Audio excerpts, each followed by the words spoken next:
Questions-réponses sur NC La Première avec CG.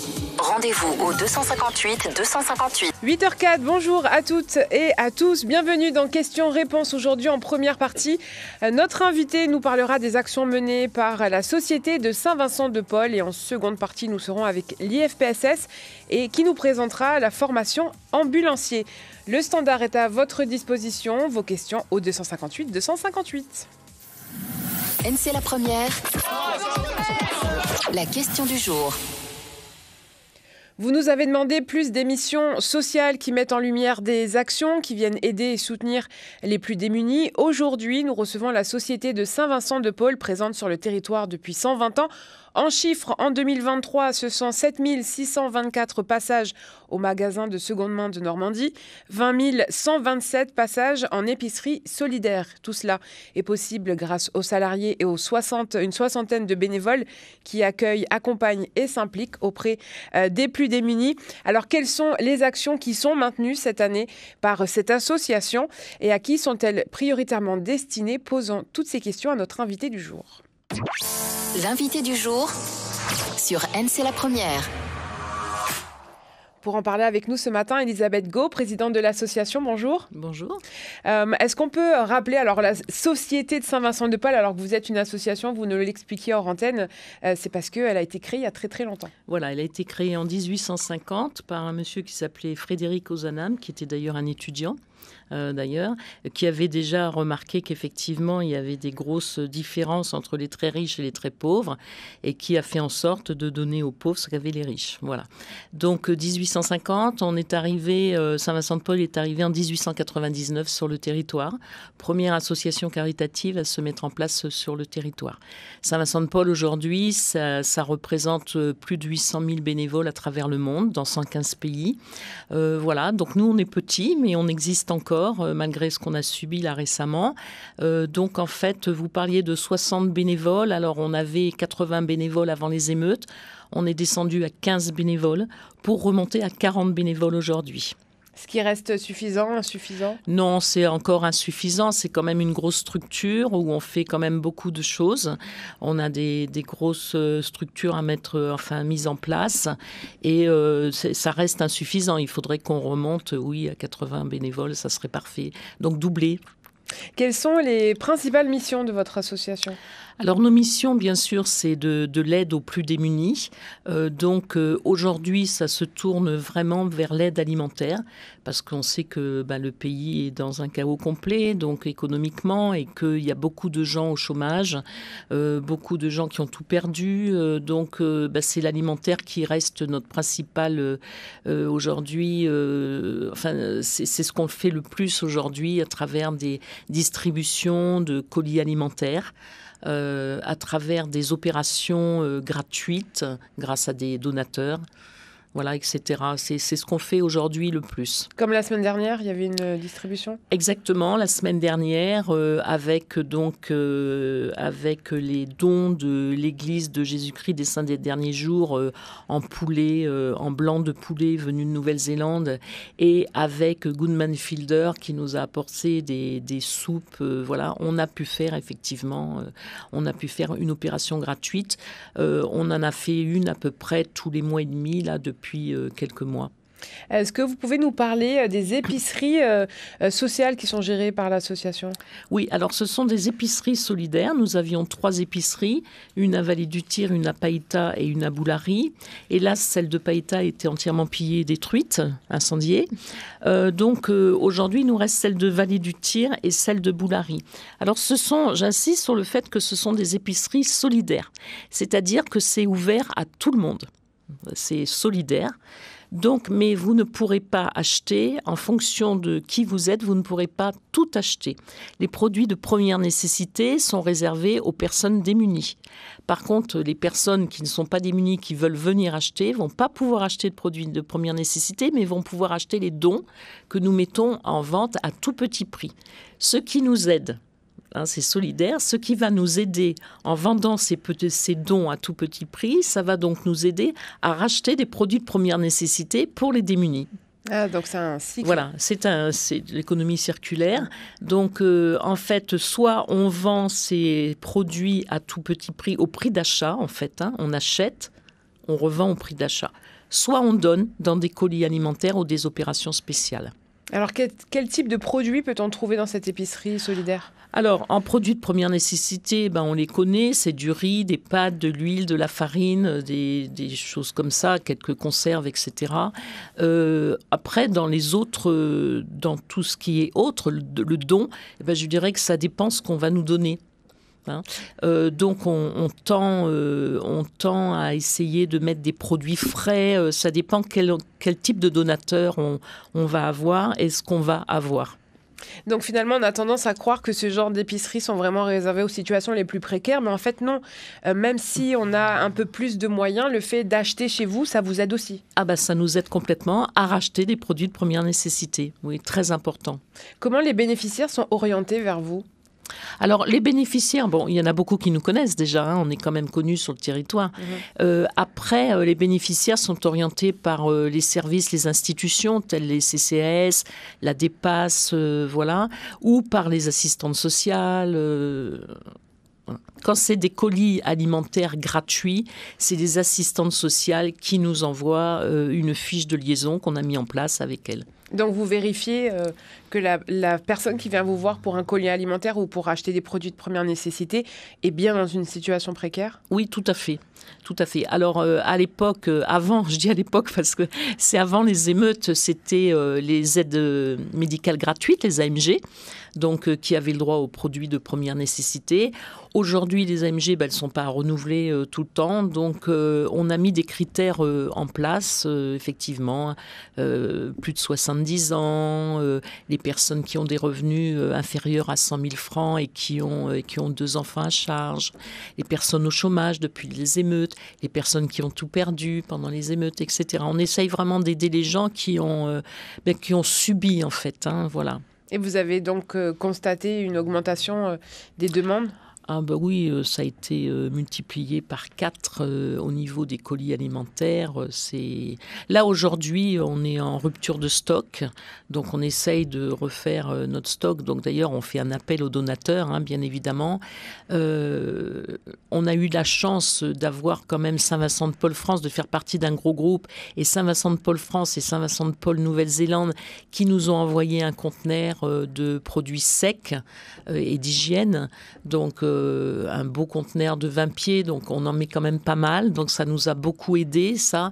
Maintenant, on arrive pratiquement en fin de stock, donc il va falloir effectivement qu'on se retourne.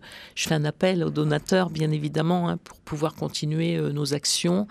Et nous-mêmes, on continue à acheter avec le peu de fonds qu'on a aujourd'hui, parce qu'on a eu quand même, je vous ai dit, une épicerie solidaire qui a été incendiée et notre grand centre de Vallée du Tir, où on faisait tous les ateliers, c'était notre centre administratif, mais où on faisait aussi tous les ateliers et où on entreposait nos dons, qui a été entièrement pillé et incendié également.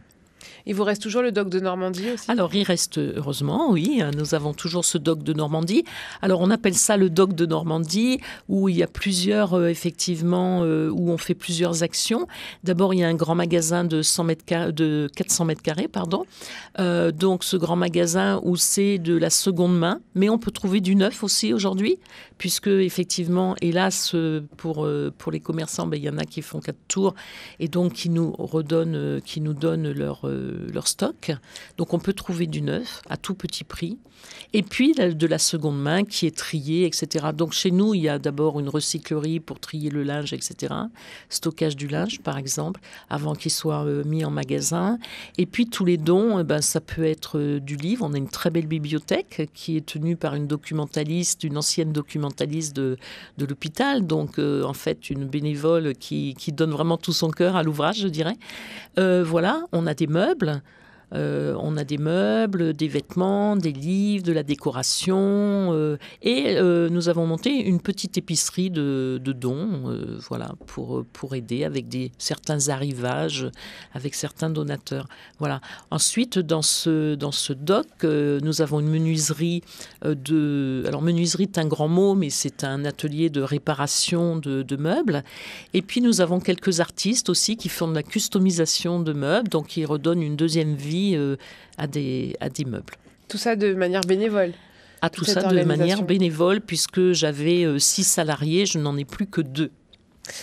En parlant des dons maintenant, donc vous faites un appel aux donateurs. Quel type de donateurs? Des entreprises, des particuliers, tout le monde? Oui, alors il y a eu d'abord, il faut quand même, je dois remercier d'abord les donateurs, les particuliers qui ont vraiment, qui nous ont beaucoup aidés après les événements en nous envoyant du numéraire. Ça vraiment, il y en a beaucoup qui ont été solidaires et qui nous ont aidés pour qu'on continue nos actions. Ensuite, les donateurs, eh bien, c'est des importateurs, des importateurs. Ça peut être des grandes surfaces. Voilà, c'est en fonction, on va les chercher aussi. Là, récemment, j'ai signé une convention avec un gamelier de la place pour pouvoir effectivement donner des barquettes dans la journée, etc. Vous voyez?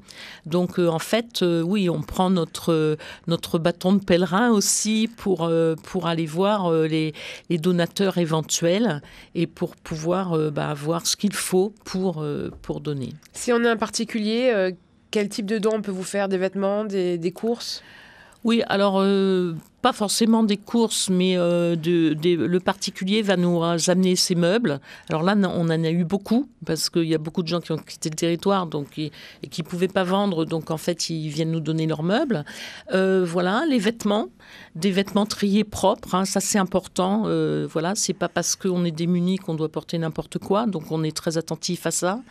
De la décoration, des livres, comme je vous ai dit, tout ce qu'on peut trouver dans le magasin, des articles de sport, des chaussures en bon état, bien sûr. Tout doit être en bon état. On va pas ni donner ni vendre à petit prix des choses qui sont abîmées.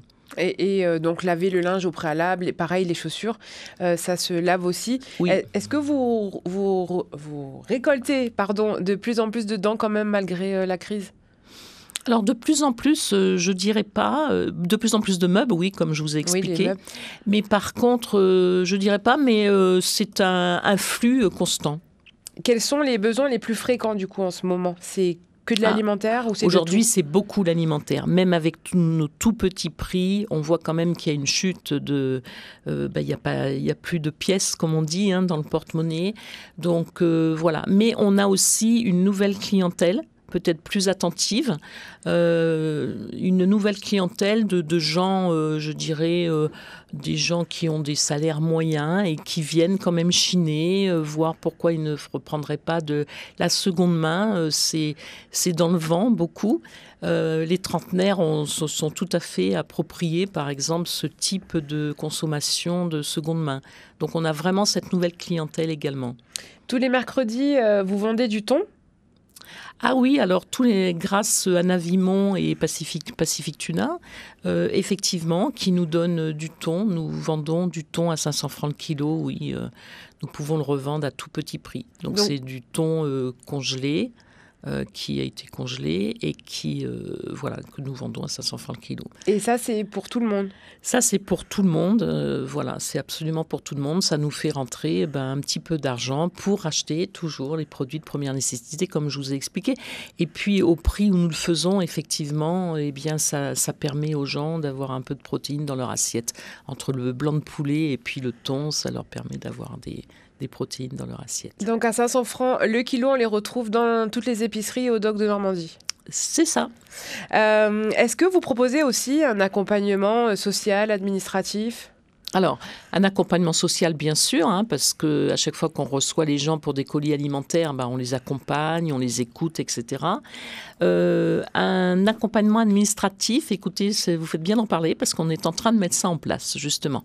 On s'est rendu compte qu'effectivement, il y a beaucoup de gens qui ne savent pas comment se renseigner, où aller, que faire, etc. Donc là, j'ai sélectionné 2 bénévoles qui vont pouvoir effectivement accompagner les personnes. Est-ce que vous allez reconstruire vos établissements qui ont été incendiés d'une part et pillés de l'autre? Alors, à Païta, non, parce que c'était un local qui nous était prêté par la mairie. Et aujourd'hui, Païta, on sait qu'ils ont beaucoup ramassé, donc il n'y a pas grand-chose de disponible. Le grand centre de Vallée du Tir, c'est dans les mains des assurances. Donc, nous attendons de voir comment ça va pouvoir se faire, ça. Et personnellement, j'aimerais bien le réinvestir, bien évidemment. Voilà. Et ensuite, nous sommes en train de monter une épicerie ambulante. Puisque on n'a plus celle de Païta. On s'est dit qu'il y avait des quartiers qui avaient besoin de nos services. On voit des gens arriver à pied à Vallée du Tir qui viennent de Pierre-Lanquette ou de Rivière-Salée. Donc l'idée de faire une épicerie ambulante, d'aller vers les gens. On sait que les prix aussi des bus et tout, c'est quand même très cher pour des gens démunis, où ils prennent le taxi, où c'est très cher. Donc en fait, c'est nous qui allons nous déplacer vers les personnes maintenant. Et c'est à partir de quand que vous allez mettre cette Eh bien, écoutez, nous avons trouvé le camion. Maintenant, nous sommes en train de l'aménager. Et puis, j'espère que mi-juillet, ça sera mis en place, les circuits, etc. Oui. Alors justement, vous le disiez en début d'émission, vous êtes passé de 80 à 15 puis 40 bénévoles. Comment on fait pour devenir bénévole? Est-ce qu'il faut des compétences particulières? Alors, il ne faut pas de compétences particulières pour être bénévole. Il faut juste avoir envie de servir les autres, voilà, et d'être altruiste. De pouvoir aider une association comme la nôtre, et il faut aimer l'humain déjà. Voilà, pas d'amalgame, pas de religieux, pas de politique et pas de religion chez nous, même si on est un mouvement catholique au départ. Moi, je ne veux pas que j'accueille tout le monde. Voilà, j'accueille tout le monde à partir du moment où ces personnes veulent travailler et apporter un bien-être à ceux qui en ont besoin. Donc, pas de compétences particulières. Voilà, si ce n'est être altruiste, c'est important. Bienveillant et sans jugement, on imagine. Voilà, sans jugement, bienveillant, et puis y croire. Croire aussi à ce que nous faisons.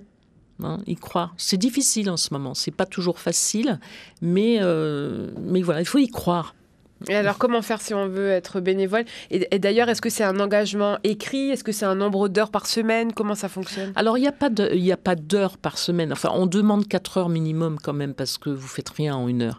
Donc, on demande 4 heures minimum. C'est un investissement, mais c'est un investissement personnel. Il faut avoir une éthique, c'est-à-dire que quand vous engagez dans une association, c'est pas pour venir une fois, puis venir, puis revenir, etc. Mais par contre, vous êtes absolument libre. Si vous vous dites « je viens tous les mardis matins 4 heures », mardi, vous pouvez pas venir. Ça marche comme dans une entreprise. Juste vous prévenez, parce qu'on va compter sur vous. Oui. Vous dites je ne serai pas là les 15 jours venir parce que c'est les vacances scolaires, ou je ne serai pas là mardi prochain, ou etc. Voilà, c'est une question de respect mutuel. Voilà, mais vous avez pas un lien absolument. Il n'y a pas d'obligation, je dirais. Mais c'est une question de respect et d'éthique. Est-ce que les personnes en situation précaire dans le Nord ou les îles bénéficient également de vos actions ? Alors, nous avons fait des actions, ça s'appelait les passages solidaires. On allait beaucoup dans les régions de Yaté, dans les 4 tribus de Yaté. Et puis, nous allions beaucoup aussi dans les régions de Kanala, Kwawa, Poindimié, Touo. D'accord. Bon, depuis les événements, je dois dire que nous sommes plutôt autour de Nouméa. Donc, on fait un passage solidaire à Dambéa à peu près tous les mois, surtout dans le nord de Dambéa, où ils n'ont pas trop de moyens de communication. Et là, on a mis en place le troc. Donc, c'est très océanien. Nous, ça nous permet d'avoir des légumes et des fruits frais pour l'épicerie. Et eux, ça leur permet d'acheter un matelas, une chaise, de racheter du riz ou des choses comme ça. Enfin, c'est vraiment du troc. Voilà, les passages solidaires donc, que nous faisions à l'époque, pour le moment, sont en arrêt puisque les personnes qui sont dans les tribus, nos référents de tribus, nous disent que pour le moment, c'est peut-être un petit peu tôt de revenir. Mais bon, là, on s'y attelle et je pense que d'ici 1 mois, on va pouvoir refaire nos actions comme on le faisait. Donc, vous avez un référent par commune ? Oui, on a un référent dans les tribus, autour, dans les communes, c'est plutôt avec les assistantes sociales, et dans les tribus, c'est un référent de la tribu qui organise avec nous ce passage. Est-ce que vous êtes soutenu par des subventions publiques ou des aides privées financières ? Oui. Alors, les aides privées, je vous l'ai dit, on a vraiment quelques aides privées, donc ça, c'est sympa. Après, les institutions, oui, nous soutiennent. Nous avons des subventions. Donc, ça a été un petit peu plus difficile en 2024, mais là, 2025, j'ai quelques espoirs. J'ai déjà quelques subventions. Province Sud, gouvernement, des mairies qui nous aident tout à fait. Il faut savoir que Saint-Vincent-de-Paul, aujourd'hui, ça marche à 70% avec nos revenus, si vous voulez, et à 30%, ce sont des subventions. Donc, pour devenir bénévole, pour terminer, on vous contacte ? Oui, alors on nous contacte au 272, ou alors on vient le mardi matin ou le jeudi matin entre 9h et midi, à Normandie. 272, voilà. Ou le mardi matin ?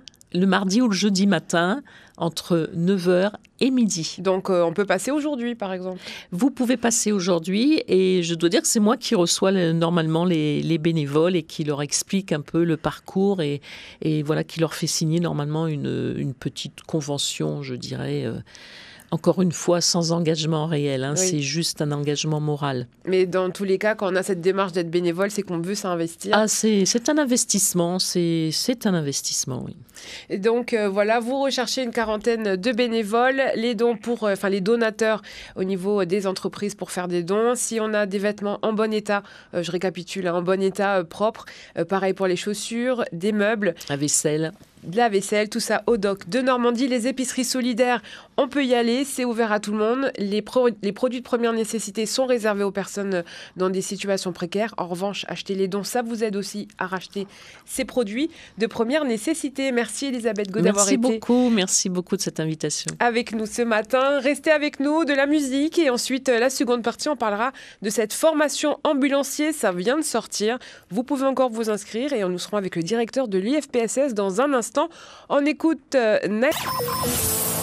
NC la première, les formations. Deuxième partie, pas de problème. Deuxième partie de questions-réponses consacrée aux formations. Aujourd'hui, avec Gaël Million, directeur adjoint en charge de la filière sanitaire de l'IFPSS, et Joanne Dalboussière, référent de la formation continue et formateur. Bonjour messieurs. Bonjour. Alors aujourd'hui, il sera question de la formation d'ambulancier. Alors est-ce que vous pouvez nous en dire quelques mots de cette formation ? Oui, donc la formation ambulancier, c'est une formation de 16 semaines de formation théorique, et puis on a 8 semaines de formation pratique. Donc c'est une formation qui s'adresse principalement à des personnes demandeuses d'emploi, donc qui sont en demandeur d'emploi, inscrites en tant que demandeur d'emploi. Il y a des conditions que M. Millon pourra vous donner comme information. C'est une formation qui s'adresse à des personnes qui sont, on va dire, poussées vers le domaine sanitaire, donc c'est-à-dire la santé, et le domaine du transport, parce que ça allie les deux. C'est un ambulancier, c'est tout d'abord un professionnel de santé et un professionnel du transport sanitaire. Alors justement, parlons-en, un ambulancier concrètement, qu'est-ce qu'il fait ? On sait qu'il transporte les malades, mais quoi d'autre ? Alors voilà, donc en fait, il ne faut pas se cantonner uniquement à cette notion-là. Donc en fait, un ambulancier, c'est pas uniquement un chauffeur, c'est pas uniquement une personne qui conduit une ambulance ou un véhicule. C'est aussi un professionnel de santé, parce qu'il a des compétences qu'il met au service des personnes qui sont malades. Donc les compétences en termes de manutention des personnes, en termes de surveillance de l'état clinique, c'est-à-dire de prendre des paramètres vitaux, d'assurer des soins. Également, que ce soit des soins d'urgence ou des soins de confort, parce que durant les transports, durant la durée de transport qui peut être plus ou moins longue, si des personnes ont des difficultés, il faut qu'ils puissent être aptes à apporter des solutions en termes de confort et d'hygiène. Donc en fait, c'est un peu plus qu'un simple conducteur de véhicule. Il a des compétences professionnelles qui sont importantes, et surtout des compétences en matière de santé. C'est une formation qui est financée entièrement par le gouvernement de la Nouvelle-Calédonie ? Tout à fait.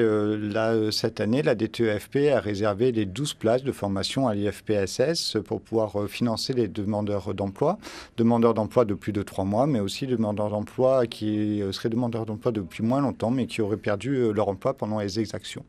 Donc l'IFPSS, pour l'instant, se propose de former 12 ambulanciers par an. Et cette année, la DTEFP propose de financer l'ensemble des places des ambulanciers. Donc il n'y aura que 12 places et pas d'autres. Tout à fait. Donc les inscriptions sont ouvertes à tous. Il n'y a pas de diplôme minimum requis, donc tout le monde peut s'inscrire. Par contre, il y aura évidemment un concours de sélection avec une partie écrite, donc où les candidats devront répondre à des questions courtes sur des sujets du sanitaire et social, mais aussi sur des exercices de calcul de base, qu'on appelle de base, c'est-à-dire des calculs de volume, d'addition, de soustraction, etc. S'ils réussissent ces épreuves d'admissibilité, alors ils auront les épreuves d'admission et qui se composent en fait d'un oral avec 3 jurys où ils vont présenter un sujet et puis on va interagir avec le candidat. Et issu de cette sélection, on fera un classement et les 12 premiers seront les 12 retenus pour pouvoir rentrer en formation. Tous les candidats seront donc notés, pas d'exigence de diplôme particulier, mais quand même certains prérequis de savoir écrire, calculer. Tout à fait. En fait, le prérequis est un niveau BEPC, niveau de 3e. Donc, du coup, il faut avoir quand même une expression française parce qu'ils sont amenés dans leur profession à faire des transmissions écrites, ce qui doivent être claires et compréhensibles pour notamment les urgentistes, puisqu'ils sont amenés à faire des transports d'urgence. Donc, c'est une profession à grande responsabilité et ils doivent être aussi dans la maîtrise de calcul parce qu'on doit pouvoir calculer les distances, pouvoir calculer les volumes qui sont donnés, le nombre de médicaments qui a été donné dans l'ambulance pour derrière assurer la chaîne de soins. C'est l'ambulancier qui donne les médicaments ? Non, absolument pas. Mais il doit être en mesure de donner les transmissions. Par exemple, si le patient lui a dit qu'il avait pris 12 médicaments de 5 mg, il va falloir pouvoir transmettre tout ça dans des données fiables au centre 15. Vous parliez qu'il fallait être... une des conditions d'éligibilité, c'était d'être demandeur d'emploi, qu'on soit inscrit à l'ADEL, à Cap Emploi ou à l'EPIF ? Tout à fait. Alors, en fait, là, la volonté de la DTEFP est d'assurer un recrutement sur vraiment ces demandeurs d'emploi au sens large pour que les auditeurs puissent savoir et précisément s'y répondre aux critères. Nous invitons à aller voir sur le site de l'IFPSS ou sur le site de la DTEFP où là, vraiment, tout est bien détaillé. Jusqu'à quand on peut déposer un dossier ? Alors déjà, vous pouvez retirer les dossiers déjà dès aujourd'hui, puisque ça a commencé, l'ouverture a commencé hier au sein de l'IFPSS. Et sinon, vous les avez aussi en ligne sur notre site de l'IFPSS-NC. Et pour répondre à votre question, la clôture des dossiers, ce sera le 4 juillet à 15h. Le 4 juillet à 15h. Il faut les déposer ensuite sur place ou les envoyer par courrier. Exactement. On vous conseille plutôt de venir les déposer sur place parce que vous avez un certain nombre de pièces à fournir et l'avantage c'est que vous avez nos charmantes assistantes administratives qui seront là pour vous aiguiller, vous accompagner et vous dire si votre dossier est complet ou pas. Pareil, nous invitons à venir déposer votre dossier, pas forcément sur la deadline, donc pas forcément le 4 à 14h30 par exemple, mais un peu avant parce que si jamais il vous manque une des pièces, que vous ayez le temps de venir compléter votre dossier. Cette formation, on l'a dit, donc prioritairement destinée aux demandeurs d'emploi. Est-ce que les personnes qui ont perdu leur travail mais qui ont un diplôme supérieur au bac, qui sont bac plus 1, 2, 3, 4, 5, elles peuvent aussi postuler ? Oui, en fait, il n'y a pas de limite en termes de diplôme, donc tout le monde peut postuler. Vraiment, les critères sont spécifiés dans le dossier justement qui est à retirer au sein de l'IFPSS. Mais il n'y a aucun... on n'a pas de diplôme. Vous pouvez être bac plus 2, bac plus 3, etc. On n'a pas de critères de limite en termes de dossier. Pour les personnes qui ont des diplômes supérieurs, ça peut aussi leur ouvrir des portes d'autres types de formations qui sont à l'IFPSS et qui, eux, demandent une limite de diplôme supérieur. Si la personne a le diplôme bac et qu'elle est intéressée par les formations sanitaires, nous avons par exemple la formation infirmière qui nécessite l'équivalence bac, le bac ou l'équivalence bac. Il peut y avoir d'autres formations comme les préleveurs sanguins, comme les aides-soignants, etc. Donc, j'ai envie de dire ambulancier est une des formations qui vraiment s'ouvre à tout le monde. Et après, en fonction de votre niveau scolaire, vous pouvez agrandir votre panel de formations qui pourraient répondre à ce que vous souhaitez faire plus tard. Il y a encore des formations qui commencent cette année, infirmières, vous le disiez, aides-soignants. Alors, pour cette année, elles ont déjà débuté. La nouvelle rentrée infirmière va avoir lieu le 23 juin, donc très, très bientôt. Donc là, tout est bouclé. Et évidemment, une prochaine première année aura lieu en février de l'année prochaine. Donc là, le concours aura lieu plutôt septembre-octobre pour la formation infirmière. Il n'y a pas de formation aide-soignante cette année. On n'a pas encore eu d'information de si on aura une l'année prochaine ou pas. Et par contre, nous aurons une formation de préleveur sanguin cette année. Nous aurons aussi des formations d'auxiliaires ambulanciers. Préleveur sanguin, c'est quand on va au laboratoire faire une prise de sang? Exactement, c'est la personne qui vous accueille et qui est en charge de recueillir vos échantillons de sang. Donc là, les concours, vous le disiez, pour l'infirmière, c'est septembre-octobre cette année? Affirmatif, oui. Donc on pourra en reparler. Pourquoi une attestation d'aptitude à la conduite d'ambulance est-elle requise? C'est purement législatif. En fait, l'objectif, c'est de pouvoir évaluer les candidats par un médecin qui nous permet d'avoir qu'il soit capable, que ce candidat soit capable d'un point de vue physique et mental d'assurer sa mission d'ambulancier. Donc en fait, il faut qu'il ait des bonnes capacités physiques et intellectuelles, on va dire de supporter le stress. Quand je dis intellectuel, c'est vraiment la charge mentale, parce que c'est une profession qui n'est pas évidente, clairement, qui est amenée on est amené à travailler les nuits, les week-ends, avec des amplitudes horaires qui peuvent être assez longues. Et il faut pouvoir justement tenir cette charge de travail. Donc cette aptitude, elle est nécessaire. Et donc il faut aller voir son médecin traitant qui nous évalue? Alors oui, sur le site, vous allez trouver une liste de médecins agréés. En fait, tous les médecins ne sont pas habilités à faire ce genre de certificat. Donc sur le site, vous avez la liste des médecins agréés.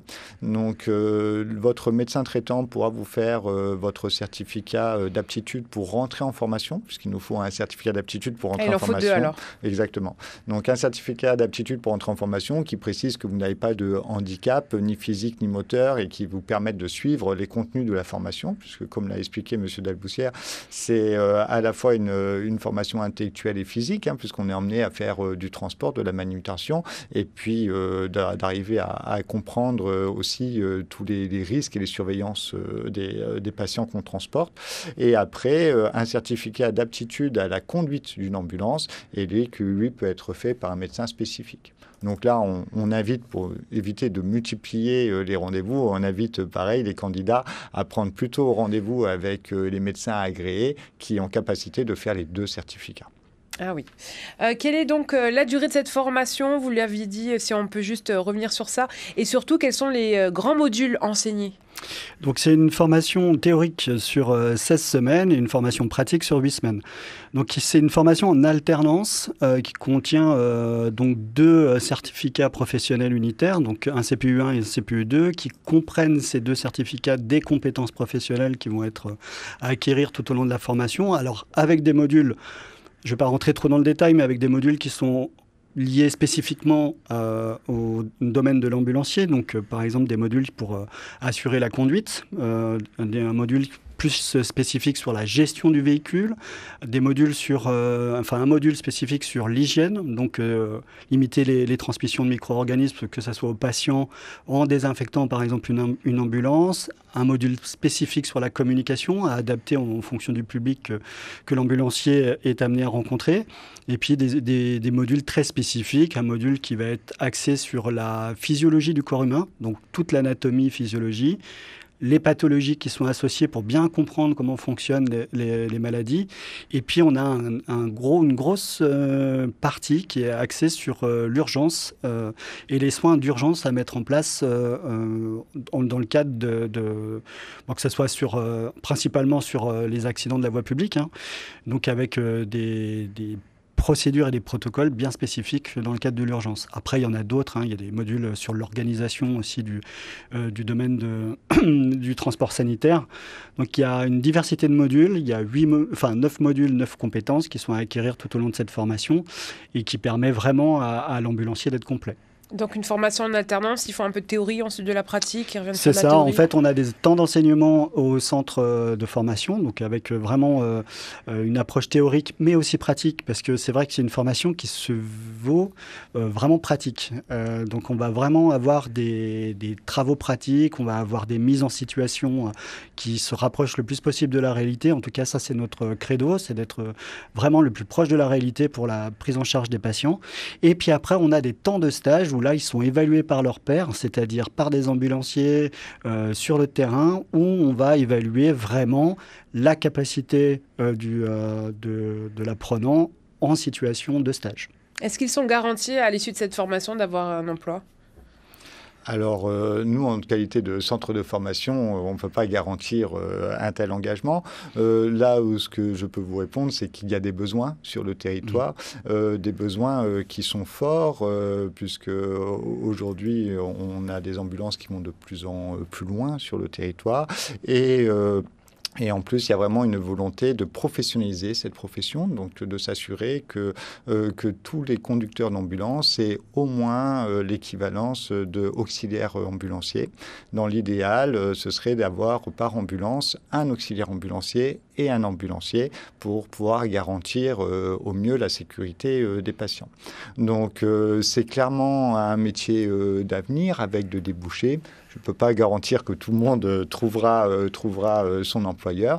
Nous avons quand même beaucoup de compagnies d'ambulance sur le territoire et il y a clairement des besoins actuellement, d'où la volonté du gouvernement et relayée par la DTFP d'ouvrir ça aux demandeurs d'emploi. Ces CP1 et CP2 dont vous parliez sont obligatoires pour être ambulancier ? Ou aujourd'hui, on peut avoir n'importe qui conduit des patients ? D'un point de vue réglementaire, il faut spécifiquement ces 2 CPU. Donc, il faut vraiment, pour suivre la formation et valider aux examens finaux et réussir ces examens, pour obtenir le diplôme d'ambulancier pour être ambulancier. Après, dans la pratique, on a aujourd'hui peut-être des personnes qui sont conducteurs d'ambulance, mais qui ne sont en aucun cas ambulanciers ou en aucun cas auxiliaires ambulanciers. On tend quand même, nous, d'un point de vue de l'IFPSS, on encourage ces personnes-là à se présenter parce que n'est pas ambulancier qui veut et n'est pas auxiliaire ambulancier qui veut. Voilà. Je voulais juste préciser, d'un point de vue réglementaire, les conducteurs d'ambulance doivent être au minimum auxiliaires ambulanciers. Eh bien voilà, merci pour ce point. Pour aller plus loin, on va sur le site donc ifpssnc.nc pour retirer les dossiers de candidature, voir les critères d'éligibilité. On vous les mettra sur le groupe Les Infos Pratiques. Vous êtes joignable au 24 38 40 ? Oui. Juste une petite précision. La semaine prochaine, le 24 et le 25 juin, nous allons faire une réunion d'information à l'IFPSS. Donc, pour toutes les personnes qui souhaitent avoir plus d'informations et un échange en direct, qui va être conjointe entre la DTFP et l'IFPSS. Ça sera sur l'Institut Jeanne d'Albret, donc à l'IFPSS. Attention, c'est sur inscription. D'accord. Eh bien, on relaiera aussi cette information. Merci à vous, messieurs, d'avoir été avec nous ce matin. Merci à Rocky Noukouin à la technique et on se retrouve dans Micro Ouvert. Questions-réponses sur NC La Première avec CG. Rendez-vous au 258 258.